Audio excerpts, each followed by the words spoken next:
Well, I was still confused about why did there even need to be a jury view.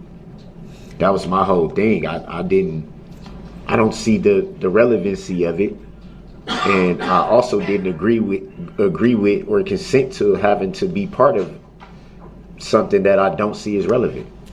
All right, so the jury view has got to be one of the single most ridiculous outtakes. Actually, it wasn't an outtake, it was an open court for the record. That Darrell Brooks Jr. thought, A, that if he didn't consent, the jury wasn't going to see it. B, that by just saying relevancy, grounds, that at some point something was going to stick to the wall. And sometimes something did. But for him to say that the jury, the men and women that are going to decide his innocence or his guilt, that them not seeing or them seeing the instrumentality, the weapon, the vehicle was used as a weapon by Darrell Brooks Jr. against dozens of parade goers, that him raising a relevancy argument there somehow was going to prevent, because what he wanted to do was he wanted to prevent the jurors from seeing the vehicle, because while they didn't see the vehicle, everything else was video and pictures and testimony, but seeing the vehicle. And I understand, why he was so adamant about preventing that from happening, because I think that if there was even one holdout, which there wasn't, I don't think, but even if there was one holdout, seeing the vehicle that Darrell Brooks Jr. actually used to ruin all of these lives, to traumatize this community, would have made even if there had been one person hanging on, not to his innocence, but hanging on to just doubting, that would have been the straw that broke the camel's back. That would have been the drop that overflowed the bucket. And in Darrell Brooks' mind, it was imperative that he stop the jury from seeing that. But to me, the fact that he would raise a relevancy objection is absurd. But hey, a lot of what he did was absurd.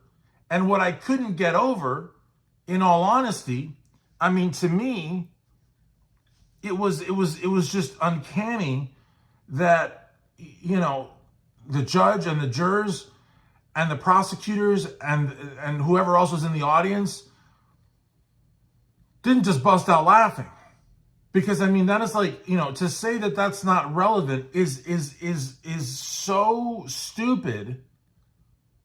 But I don't think that he really had a lot of other objections to pick from. He didn't really know evidence.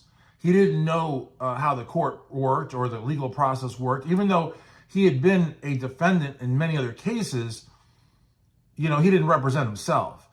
And I think that I think very, very early on, he must have realized that his decision to fire counsel was a really bad mistake. But maybe in the end, he figured, I'm going to be found guilty anyways. But, he didn't really have that sort of resignation kind of vibe. You know what I mean? He was very much combative, I would say. But whether or not, do I believe that he thought that he could walk out of there somehow, a free man, exonerated? I would hope not, because then that would mean he was totally insane. And I don't for a second believe he was insane. I don't believe he was temporarily insane either. I think that he's a maniac. I think he's a lunatic. I think he's a vicious killer, a remorseless killer. But I don't think he's suffered from any momentary insanity or anything of the nature. I think that he knew very well what he was doing. And it wasn't as if he had hit one person. He hit multiple people and he wouldn't stop.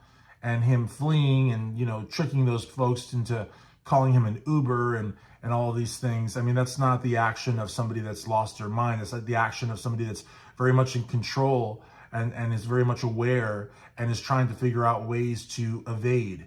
And during the whole trial had multiple opportunities to show even a scintilla of empathy, not even remorse, but just empathy, and did not show it.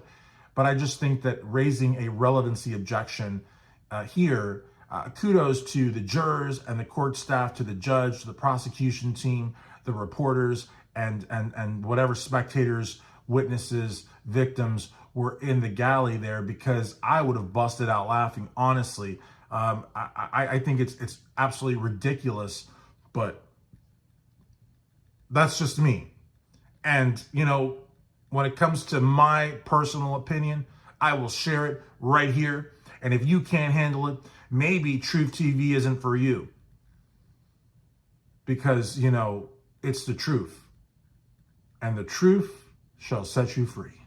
Please like, comment, and subscribe, and we'll see you for the next one.